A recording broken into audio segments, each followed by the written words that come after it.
Nagambye ki nange gye nasulidde paka ebukedde kwe kujja ne ntuuka wano.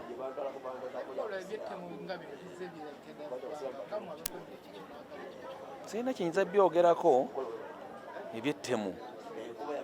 Nze nsaba Mukama Katonda atemegeze eggwanga lyaffe. Embeera yonna tuddemu tutereere. Sirina kiyinza kyogerako. Nensaba okusaba Mungu asaasire. Eggwanga litereere. Esebo. Amanya bampita Haji Ali Makabugo. Ndikojja. Okusooka njagala okutuusa okubagiza kwaffe eri muganda waffe azaala omwana ono Haji mu maka ge wano. Tusaba Katonda amugumye ne famire yonna. Nze amanya gange nte Sheikh Abdulrahman Ssegunjogi, Deputy District w'e Kayunga.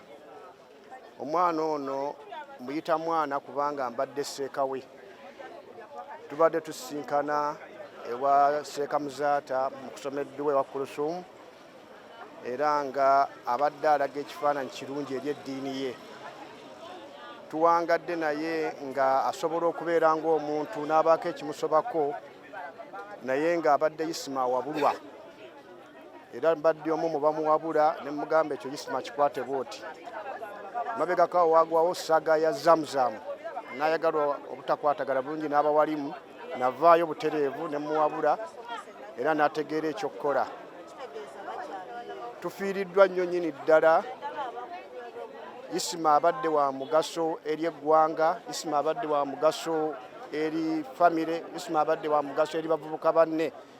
Tabadde muvubuka nnyo naye ebigambo bye yabadde akola n'enkola ye ebadde ya kivubuka. Naye njagala okutwala omukisa guno okubeera nga ntegeeza abavubuka abagwa mu biti byonna, oba oli buloga, oba oli w'amawulire, wenna woogwa, okwegendereza mu kutambula mu nneeyisa mu njogera. Nabbi Muhammad sallallahu alaihi wasallam yayigiriza buli kimu.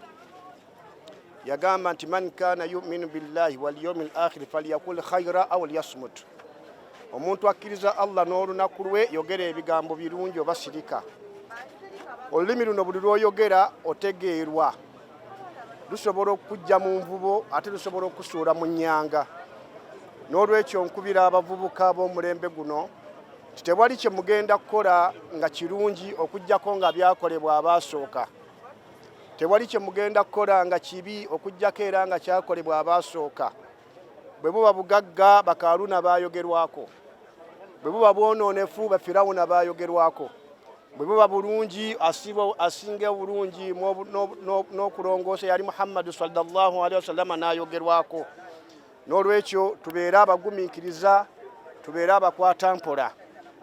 Mbakubiriza okubeera nti nno bw'oba okola omulimu gwonna toguteekamu nnyo malala. Kola omulimu gwonna ng'onoonya okubeera nti otambula. Akasemberayo ddala mubeere n'ebintu bisatu. Beera ne kansowo akuwabula muno mu nsi.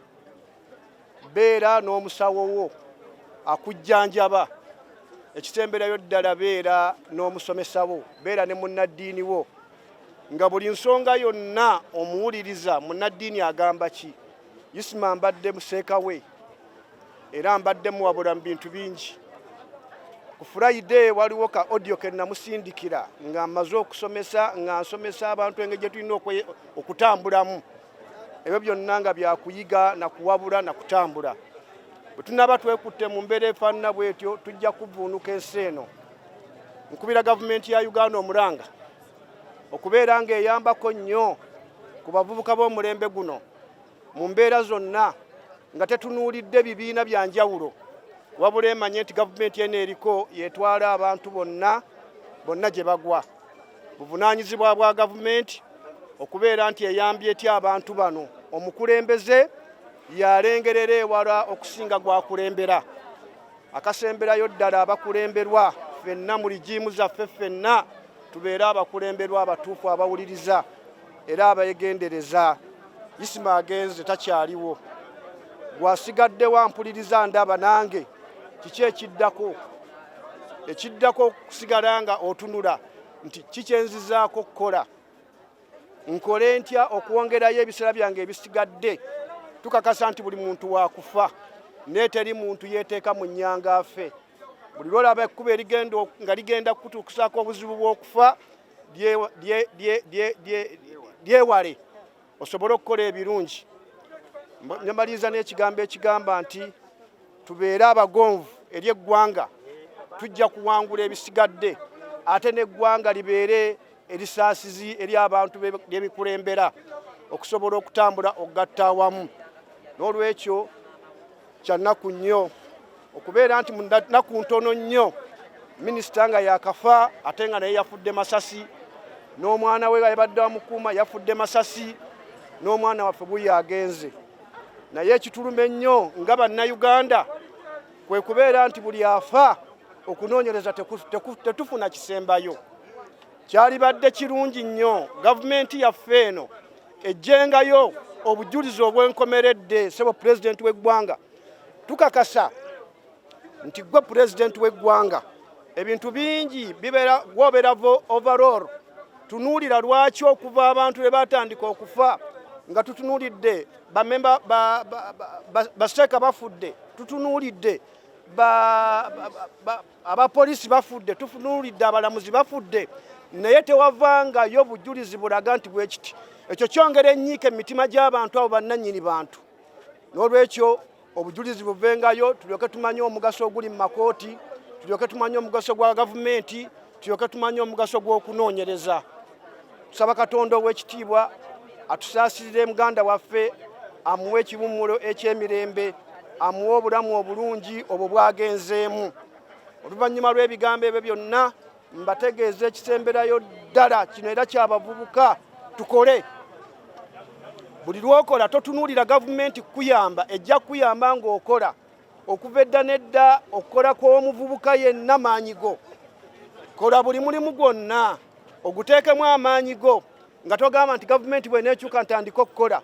Neebaza abavubuka abakola ku mulembe guno abasobodde okukola nga tebatunuulidde gavumenti yokka naye nga tekitegeeza nti gavumenti terina tutuyambako.